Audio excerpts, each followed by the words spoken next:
नमस्कार दोस्तों, कार्तिक मास की हार्दिक शुभकामनाएं। श्री हरि विष्णु जी की कृपा माता लक्ष्मी के साथ आपके परिवार पर सदैव बनी रहे। दोस्तों, जैसा कि हमने अपनी पिछली कहानी आपको सुनाई थी, उस कथा में आपने जाना था, उसके बाद अब आगे का वृत्तांत हम अध्याय 7 आपको सुनाने जा रहे हैं। लेकिन हम आपसे अनुरोध करते हैं कि कार्तिक मास की ये जितने भी अध्याय हैं, यदि आप थोड़ा बहुत भी सुन रहे हैं तो उतना ही आपके जीवन के सभी पापों को नष्ट कर देगा। कार्तिक मास की ये जो पावन कथा है, आप इसको पूरा जरूर सुने। कहते हैं कि श्री हरि विष्णु और माता लक्ष्मी की कृपा और आशीर्वाद से जो भी कोई कार्तिक मास में ये कथा सुनता है तो सुनने मात्र से ही उसके जीवन के सारे संकट और उसके पाप नष्ट हो जाते हैं। ये बात पूरी तरीके से सत्य है।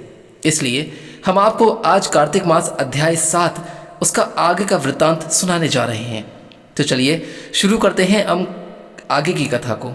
लेकिन उससे पहले हम आपसे अनुरोध करते हैं कि अगर अभी तक आपने इस वीडियो को लाइक नहीं किया है तो इस वीडियो को लाइक करके हमारे चैनल को सब्सक्राइब जरूर कर दीजिएगा और कमेंट बॉक्स में जय श्री हरि विष्णु माता लक्ष्मी जरूर लिखिएगा। और साथ ही हम आपसे अनुरोध करते हैं कि अगर आपने पिछले अध्याय हमारे नहीं सुने हैं तो एक बार अध्याय 1, 2, 3 और 4 और 5, 6 इन अध्यायों की कथा जरूर सुनिएगा। आपको कार्तिक मास की संपूर्ण कथा आपको अच्छी तरीके से समझ में आ जाएगी। तो दोस्तों, आगे की कथा को हम शुरू करने जा रहे हैं। चलिए जानते हैं कार्तिक मास की कथा। अध्याय 7। कृष्णनगर के पास एक गांव में एक ब्राह्मण रहते थे। वे ब्राह्मण पुरोहित का काम करते थे। एक दिन यजमान के यहाँ पूजा कराकर जब घर लौटते समय उन्होंने रास्ते में देखा कि एक साग वाली और बैठी साग बेच रही है। भीड़ लगी है, कोई साग तुलवा रहा है तो कोई मोल कर रहा है। पंडित जी रोज उसी रास्ते से जाते थे, साग वाली को भी वही देखते थे। एक दिन किसी जान पहचान के आदमी को साग खरीदते देखकर वो भी वहां पर खड़े हो गए। उन्होंने देखा कि साग वाली के पास एक पत्थर का बाट है। उसी से वो 5 सेर वाले बाट 5 सेर और 1 सेर वाले को 1 सेर तौल रही है। एक ही बाट सब तौल में समान काम देता है। पंडित जी को यह देखकर बहुत ही बड़ा आश्चर्य हुआ। कुछ देर तक उन्होंने देखने के बाद उनकी समझ में नहीं आया। फिर उन्होंने साग वाली से पूछ ही लिया कि तुम इस एक ही पत्थर के बाट से कैसे सबको तौल देती हो? क्या सबका वजन ठीक उतरता है? पंडित जी के परिचित व्यक्ति ने कहा कि हाँ पंडित जी, यह बड़े अचरज की बात है। हम लोगों ने कई बार इससे लिए हुए साग को दूसरी जगह तौलकर आजमाया, लेकिन पूरा वजन सही सही उतरा। अर्थात 1 किलो वाले के लिए 1 किलो साग और 5 किलो वाले के लिए 5 किलो। पंडित जी ने कुछ रुककर साग वाली से कहा कि बेटी, क्या ये पत्थर मुझे दोगी? साग वाली बोली कि नहीं बाबा जी, मैं तुम्हें नहीं दूंगी। मैंने बड़ी कठिनता से इसको पाया है। मेरे सारे बटखरे खो जाते तो घर जाने पर माँ और बड़े भाई मुझे बहुत मारते। 3 वर्ष पहले की बात है, मेरे बटखरे खो गए थे। मैं घर गई तो बड़े भाई ने मुझे मारा। मैं रोती घाट घाट पर आकर बैठ गई और मन ही मन भगवान को पुकारने लगी। इतने में ही मेरे पैर के पास ये पत्थर लगा। मैंने इसको उठाकर ठाकुर जी से कहा कि महाराज, मैं तौलना तो नहीं जानती, आप ऐसी कृपा करें कि जिससे इसी से सारे तौल हो जाएं। बस तब से मैं इसे रखती हूँ। अब मुझे अलग अलग बटखरों की जरूरत नहीं पड़ती, सारे काम इसी से हो जाते हैं। बताओ तुम्हें कैसे दे दूं? पंडित जी बोले कि मैं तुम्हें बहुत से रुपए दूंगा। साग वाली ने कहा, कितने रुपए दोगे तुम? मुझे वृंदावन का खर्च दोगे? सब लोग वृंदावन गए हैं, मैं ही नहीं जा सकी हूं। ब्राह्मण ने पूछा, कितने रुपए में तुम्हारा काम होगा? साग वाली ने कहा, पूरे 300 रुपए चाहिए। ब्राह्मण बोले, अच्छा बेटी, यह बताओ कि तुम इस शिला को रखती कहाँ हो? साग वाली ने कहा कि इसी का टोकरी में रखती हूँ बाबा जी, और कहाँ रखूंगी? ब्राह्मण घर लौट आए और चुपचाप बैठे रहे। ब्राह्मणी ने पति से पूछा कि तुम उदास क्यों बैठे हो? तब ब्राह्मण ने कहा कि आज मेरा मन परेशान है, मुझे 300 रुपए की जरूरत है। ब्राह्मण पत्नी ने कहा, इसमें कौन सी बात है, आपने ही तो मेरे गहने बनवाए थे, विशेष जरूरत हो तो ले लीजिए, इन्हें ले जाइए, होना होगा तो फिर हो जाएगा। इतना कहकर ब्राह्मणी ने गहने उतार दिए। ब्राह्मण ने गहने बेचकर रुपए इकट्ठे किए और दूसरे दिन सवेरे सागवाली के पास जाकर उसे रुपए गिन दिए और बदले में उस शिला को ले लिया। गंगा जी पर जाकर उसको अच्छी तरह धोया और फिर नहा धोकर वे घर लौट आए। इधर पीछे से एक छोटा सा सुकुमार बालक जाकर ब्राह्मणी से कह गया, पंडिताइन जी, तुम्हारे घर ठाकुर जी आ रहे हैं, घर को अच्छी तरह झाड़ बुरा कर ठीक करो। सरल हृदय ब्राह्मणी ने साफ कर करके घर को उसमें पूजा की सामग्री सजा दी। ब्राह्मण ने आकर के देखा तो उन्हें अचरज हुआ। ब्राह्मणी से पूछने पर उसे छोटे बालक के आकर कहे जाने की बात सुनाई। यह सुनकर पंडित जी को और भी आश्चर्य हुआ। पंडित जी ने शिला को सिंहासन पर विराजमान कर उसकी पूजा की। रात को सपने में भगवान ने कहा, तू मुझे जल्दी लौटा आ, नहीं तो तेरा भला नहीं होगा और सर्वनाश हो जाएगा। ब्राह्मण ने कहा कि जो कुछ भी हो मैं आपको लौटाऊंगा नहीं। ब्राह्मण घर में जो कुछ भी पत्र पुष्प मिलता उसी से पूजा करने लगे। 2-4 दिनों बाद सपने में फिर से भगवान ने कहा कि मुझे फेंक आ, नहीं तो तेरा बेटा मर जाएगा। ब्राह्मण ने कहा कि मर जाने दो, फिर भी आपको नहीं फेंकूंगा। महीना पूरा बीतने भी नहीं पाया था कि ब्राह्मण का एकमात्र पुत्र मर गया। कुछ दिनों के बाद फिर स्वप्न आया, अब भी मुझे वापस दे आ, नहीं तो तेरी लड़की मर जाएगी। दृढ़ निश्चयी ब्राह्मण ने पहले वाला ही जवाब दिया। कुछ दिनों पश्चात लड़की भी मर गई। फिर भगवान ने सपने में कहा कि इस बार तुम्हारी पत्नी मर जाएगी। ब्राह्मण ने इसका भी वही उत्तर दिया। अब पत्नी भी मर गई। इतने पर भी ब्राह्मण अटल अटल रहा। लोगों ने समझा यह पागल हो गया है। कुछ दिन बीतने पर स्वप्न में फिर भगवान शालिग्राम ने कहा कि देख, अब भी मान जा, मुझे लौटाया हो, नहीं तो 7 दिनों में तेरे सिर पर बिजली गिरेगी। ब्राह्मण बोले कि गिरने दो, मैं आपको उस साग वाली की गंदी टोकरी में रहने नहीं दूंगा और मैं नहीं लौटाऊंगा। ब्राह्मण ने एक मोटे कपड़े में लपेटकर भगवान को अपने शरीर में मजबूती से बांध दिया। अब वो हर समय भगवान को बांधे रखता। कड़कड़ाकर बिजली कौंधती नजदीक आती पर लौट जाती। अब 3 दिन ही शेष रह गए थे। एक दिन ब्राह्मण गंगा जी के घाट पर संध्या पूजन कर रहे थे कि 2 सुंदर बालक उनके पास आकर जल में कूदे। उनमें एक सांवला था, दूसरा गोरा। उनके शरीर पर कीचड़ लिपटा था। वे इस ढंग से जल में कूदे कि जल उछलकर ब्राह्मण के शरीर पर पड़ा। ब्राह्मण ने कहा कि तुम लोग कौन हो भैया, कहीं इस तरह जल में कूदा जाता है क्या? देखो, मेरे शरीर पर जल पड़ गया। इतना ही नहीं, मेरे भगवान पर भी छींटे पड़ गए। देखते नहीं, मैं पूजा कर रहा था। बालकों ने कहा कि ओहो, तुम्हारे भगवान पर भी छांटे लग गए, हमने देखा नहीं बाबा, तुम गुस्सा ना होना। पंडित जी ने कहा कि नहीं भैया, गुस्सा कहाँ होता हूँ, बताओ तो तुम किसके लड़के हो? ऐसा सुंदर रूप तो मैंने कभी नहीं देखा। और कहाँ रहते हो भैया? आहा, कैसी अमृत घोली मीठी बोली है। बालकों ने कहा कि बाबा, हम तो यहीं रहते हैं। पंडित जी बोले, भैया क्या फिर भी कभी मैं तुम लोगों को देख सकूंगा? बच्चों ने कहा, क्यों नहीं बाबा, पुकारते ही हम आ जाएंगे। पंडित जी के नाम पूछने पर जब उन्होंने उन बालकों से उसका नाम पूछा, हमारा कोई एक नाम नहीं है, जिसका जो मन होता है उसी नाम से वो हमें पुकार लेता है। यह उत्तर उन बालकों ने दिया। सांवला लड़का इतना कहकर चला गया। लो मुरली, जरूरत हो तो अब इसे बजाना, बजाते ही हम लोग आ जाएंगे। दूसरे गोरे लड़के ने एक फूल देकर पंडित जी से कहा कि बाबा, इस फूल को अपने पास रखना, तुम्हारा सदा मंगल ही होगा। वे जब तक वहां से चले नहीं गए, ब्राह्मण निर्निमेष दृष्टि से उनकी ओर आंखें लगाए देखते रह गए। वह उन्हीं को देखे जा रहे थे और मन ही मन सोचने लगे कि आहा, कितने सुंदर हैं, कभी फिर इनके दर्शन होंगे या नहीं, यही सोच रहे थे।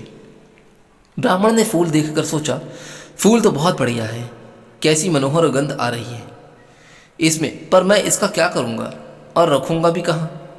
इससे अच्छा है कि राजा को ही दे आऊँ।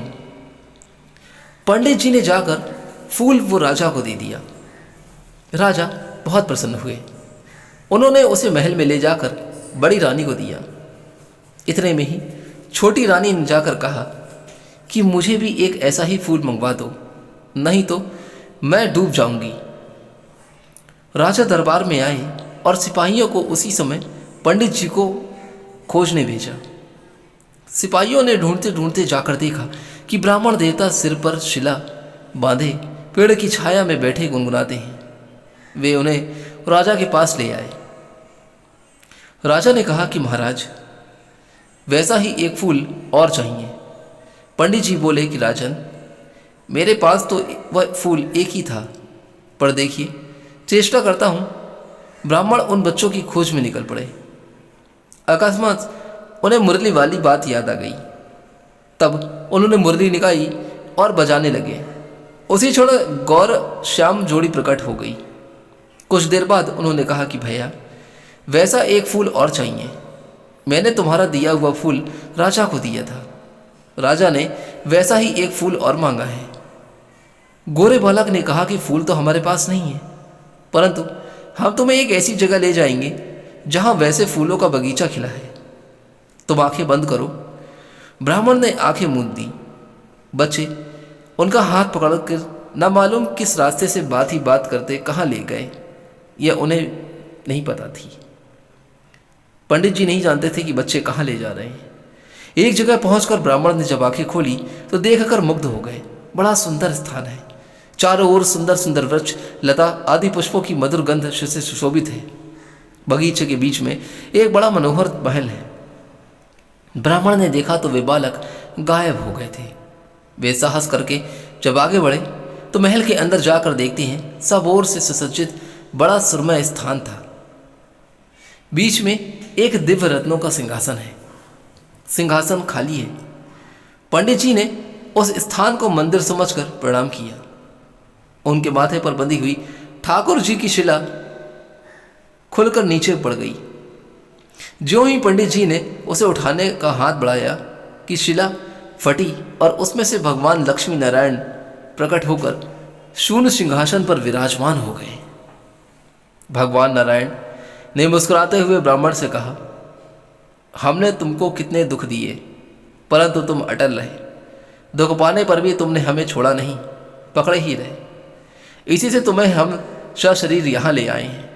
जो भक्त स्त्री, पुत्र, घर, गुरुजन, प्राण, धन, इहलोक और परलोक छोड़कर हमारी शरण में आ जाता है, भला हम उसे कैसे छोड़ सकते हैं। इधर देखो, यह कड़ी है तुम्हारी सहधर्मिणी, तुम्हारी कन्या और तुम्हारा पुत्र। ये भी मुझे प्रणाम कर रहे हैं। तुम सबको मेरी प्राप्ति हो गई। तुम्हारी एक ही दृढ़ता से सारा परिवार मुक्त हो गया। अब आइए सुनते हैं आज का अध्याय। आप सुन रहे थे कि इधर यहाँ शिवजी और जलंधर में भयंकर युद्ध हो रहा था, जैसा कि आपने पिछले वृत्तांत में सुना था। अब आगे का अध्याय सुनिए। उधर वृंदा ने स्वप्न में देखा कि उसका पति समस्त अंगों में तेल मलकर नंगे शरीर भैंसे सवार पर होकर प्रेतों के साथ दक्षिण दिशा की ओर जा रहा है। यह स्वप्न देख वृंदा अत्यंत चिंतित हुई। महल, अटारी, गौशाला तथा वाटिका आदि कहीं पर भी उसे चैन नहीं मिला। तब वह एक वन से दूसरे वन में जा पहुंची। वहां उसने सिंह जैसे मुख वाले दो राक्षस देखे। उन्हें देख वह सहसा भयभीत हो गई और एकदम वहां से भाग खड़ी हुई। आगे जाकर उसने एक तपस्वी और उसके शिष्य को देखा और उनसे अपनी रक्षा की प्रार्थना की। विनय सुनकर मुनि ने एक हुंकार से उन राक्षसों को भगा दिया। वृंदा ने विनयपूर्वक मुनि से कहा कि हे मुनि, मेरे पति जलंधर तथा महादेव जी में घोर युद्ध हो रहा है। उसमें विजय किसकी होगी, ये बताने की कृपा करें, क्योंकि आप सर्वज्ञ हैं। वृंदा के वचन सुनकर मुनि ने आकाश की ओर देखा। उसी समय दो बंदरों ने आकर मुनि को प्रणाम किया और फिर मुनि का संकेत पाकर वे दोनों बंदर वहां से चले गए। पुनः थोड़ी देर के बाद वे दोनों बंदर आकाश की ओर से आए और उन्होंने जलंधर दैत्य का सिर तथा धड़ लाकर पटक दिया। वृंदा अपने पति के मृत शरीर को देखकर अत्यंत दुखी हुई और विलाप करती हुई पृथ्वी पर मूर्छित होकर गिर पड़ी। मुनि ने अपने कमंडल से वृंदा पर जल छिड़का तो उसमें कुछ चैतन्यता आई। तब वह पुनः विलाप करती हुई मुनि से कहने लगी कि हे मुनि, जिसने देव, गंधर्व एवं विष्णु सहित तीनों लोकों पर विजय प्राप्त की थी, वह शिव के हाथों कैसे मारा गया? आप सामर्थ्यवान हैं, सर्वज्ञ हैं, ज्ञानी हैं, अतएव किसी प्रकार से मेरे पति को फिर से जीवित कर दीजिए। तब मुनि कहने लगे कि हे बद्रे, शिवजी के हाथ मारे हुए को जीवित करना असंभव है, परंतु फिर भी हम तुम पर कृपा करके इसको जीवित किए देते हैं। इतना कहकर मुनि अंतर्ध्यान हो गए और जलंधर जीवित होकर वृंदा के साथ प्रेम लाभ करता हुआ आलिंगनबद्ध हो गया था। यह सब मुनि की कृपा और आशीर्वाद की वजह से हुआ। वह शव जलंधर का नहीं था, बल्कि जलंधर के वेश में भगवान विष्णु ही थे। वृंदा जलंधर वेशधारी भगवान विष्णु के साथ उस वन में रमण करती रही। एक दिन अपने पति के वेश में छिपे भगवान विष्णु को पहचान कर वृंदा अत्यंत क्रोधित हुई और बोली, तुमने मेरा पतिव्रत धर्म भंग किया है, इसलिए मैं तुम्हें श्राप देती हूँ। निश्चय ही वह कपट मुनि तुम ही थे और तुमने ही माया द्वारा दो राक्षस बनाए थे। कालांतर में वो दोनों राक्षस तुम्हारी स्त्री का अपहरण करेंगे और जो तुम्हारा शिष्य था वही बंदर का रूप धरकर तुम्हारी सहायता करेगा। तुमने मेरे साथ छल किया है, अतः तुम इस समय शिला अर्थात पत्थर हो जाओ। इतनी कथा सुनाने के बाद नारद जी ने महाराज पृथु को बतलाया कि हे राजन, भगवान विष्णु ने देवताओं तथा अपने भक्तों की रक्षा के लिए पतिव्रता वृंदा का शील भंग किया था, इसलिए मन ही मन वे अत्यंत दुखी थे। उन्होंने वृंदा से कहा कि हे वृंदे, तुम्हारे श्राप को ग्रहण करते हुए मैं अवश्य शिला रूप हो जाऊंगा, परंतु तुम भी वृक्ष रूप होकर मुझको प्राप्त होगी। उसी समय वृंदा अपने पति के चरणों का ध्यान करके विष्णु के मना करने पर भी अग्नि में प्रवेश कर गई और शिला रूप में भगवान विष्णु वृंदा का स्मरण करते हुए उसकी चिता भस्म में लौटने लगे। उधर युद्ध क्षेत्र में जलंधर दैत्य राक्षसी माया द्वारा पार्वती जी का रूप धारण कर शिवजी को मारने लगा। उसकी इस माया को देखकर शिवजी नीचे को मुख करके बैठ गए। यही उचित अवसर जान जलंधर ने शिवजी पर अनेक बाणों से प्रहार किया। इस प्रकार शिवजी को संकटग्रस्त देखकर भगवान विष्णु तत्काल वहां आए और उन्होंने राक्षसी माया का शिवजी को बोध कराया।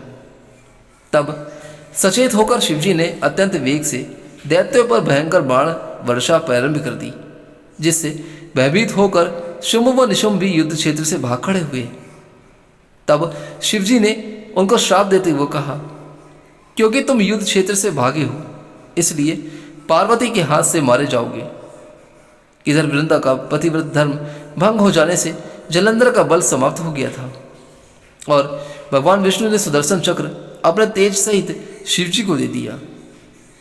तब शिवजी ने विष्णु तेज के साथ अपना और ऋषियों के तप तथा पतिव्रता स्त्रियों का तेज मिलाकर जलंधर दैत्य पर छोड़ दिया। सुदर्शन चक्र के प्रहार से जलंधर का सिर कटकर भूमि पर गिर पड़ा और सिर धड़ से अलग होते ही जलंधर का तेज शिव में तथा वृंदा का तेज पार्वती जी में समा गया। देवताओं जी ने शिवजी की स्तुति करते हुए उनसे कहा कि हे महादेव, जलंधर को मारकर आपने हम लोगों को महान उपकार किया है, परंतु एक अनर्थ हो रहा है। वृंदा के पतिव्रत धर्म से मोहित होकर भगवान विष्णु निरंतर उसकी चिता भस्म से लौट रहे हैं, अतएव कृपा करके इसके लिए कुछ कीजिए। तब शिवजी बोले कि हे देवताओं, तुम सब भगवान की योग माया की शरण में जाओ, वही इस संकट को हरेगी। तब समस्त देवता योग माया की शरण में जाकर स्तुति करते हुए बोले कि हे देवी, आप संपूर्ण जगत की उत्पत्ति, पालन तथा नाश करने वाली हो। सतोगुण, रजोगुण तथा तमोगुण आपसे ही उत्पन्न हुए हैं। आपकी माया को स्वयं ब्रह्मा भी जी नहीं जान सकते। ऐसी देवी को हमारा नमस्कार है। जिसके भक्तगण अनादर तथा मोह को प्राप्त नहीं होते। ऐसी मूल प्रकृति को हमारा नमस्कार है। उस समय देवताओं ने आकाश में एक तेज देखा और आकाशवाणी सुनी, रजोगुण, सतोगुण और तमोगुण रूपी गौरी, लक्ष्मी और सरस्वती मैं ही हूँ। इतनी तीनों रूपों में तुम्हारी सिद्धि होगी, अतएव तुम उन्हीं की आराधना करो। फिर उन तीनों देवियों ने प्रकट होकर 3 बीज देते हुए कहा कि इन तीनों बीजों को जहाँ पर विष्णु जी हैं बोकर अपना कार्य सिद्ध करो। देवताओं ने तीनों बीज ले जाकर यहाँ वृंदा की चिता में विष्णु लौट रहे थे वहीं पर बो दिए। उन तीनों बीजों से 3 वृक्ष पैदा हुए। रजोगुण सरस्वती से आंवला, तमोगुण गौरी से तुलसी और सतोगुण लक्ष्मी जी से मालती की उत्पत्ति हुई। श्री लक्ष्मी जी ने अपना बीज ईर्ष्या युक्त होकर दिया था, इसलिए मालती भगवान में की पूजा में निंदित तथा आंवला और तुलसी भगवान को अति प्रिय है। इस प्रकार वृंदा ने वृक्ष रूप हो भगवान शालिग्राम से संयोग किया। इसी कारण कार्तिक के उद्यापन में भगवान की पूजा तुलसी के मूल रूप में होती है और इसीलिए कहते हैं कि श्री हरि विष्णु जी को तुलसी अति प्रिय है। जिस घर में तुलसी का वृक्ष होता है कहते हैं कि उसमें यमदूत कभी नहीं आते। नर्मदा तथा गंगा जल और तुलसी का पूजन ये तीनों कार्य समान है। मनुष्य चाहे कितना भी पापी क्यों ना हो, प्राण निकलते समय मंजरी सहित तुलसी दल जिसके कंठ में होता है वह पाप मुक्त होकर सीधा वैकुंठ को प्राप्त होता है। जो मनुष्य अपने पितरों का श्राद्ध तुलसी और आंवले की छाया में करते हैं उसके पितृगण सदैव मोक्ष को ही प्राप्त हो जाते हैं। जो मनुष्य मंजरी युक्त तुलसी दल तथा आंवले का फल मुख में रखता है वह साक्षात विष्णु जी के समान है। जो मनुष्य कार्तिक मास में रुद्राक्ष की माला धारण करता है वह धर्म, अर्थ, काम तथा मोक्ष को प्राप्त होता है। तुलसी और आंवले का महात्म्य स्वयं ब्रह्मा जी को भी कहने में असमर्थ है। जो कोई श्रद्धा भाव से इस कथा को पढ़ता है या सुनता है वह भी अंतकाल में मोक्ष को ही प्राप्त होता है। इसी प्रकार श्रोताओं, आज का महात्म्य यहीं पर समाप्त हुआ। हम मिलते हैं आपसे आगे के वृत्तांत आप अगले अध्याय में सुने। आज्ञा दीजिए, चलता हूँ यहाँ से। आशा करता हूँ कि यह कथा आज आपको अच्छी जरूर लगी होगी। अगर अच्छी लगी हो तो एक बार यहाँ से जाने से पहले इस कथा को लाइक करके हमारे चैनल को सब्सक्राइब जरूर करते जाइएगा और कमेंट बॉक्स में जय श्री हरि विष्णु, जय माँ तुलसी लिखना बिल्कुल भी ना भूलें। आज्ञा दीजिए, फिर मिलूंगा जल्दी ही अपने अगले अध्याय में। तब तक के लिए जय श्री हरि, राधे राधे, जय श्री राम।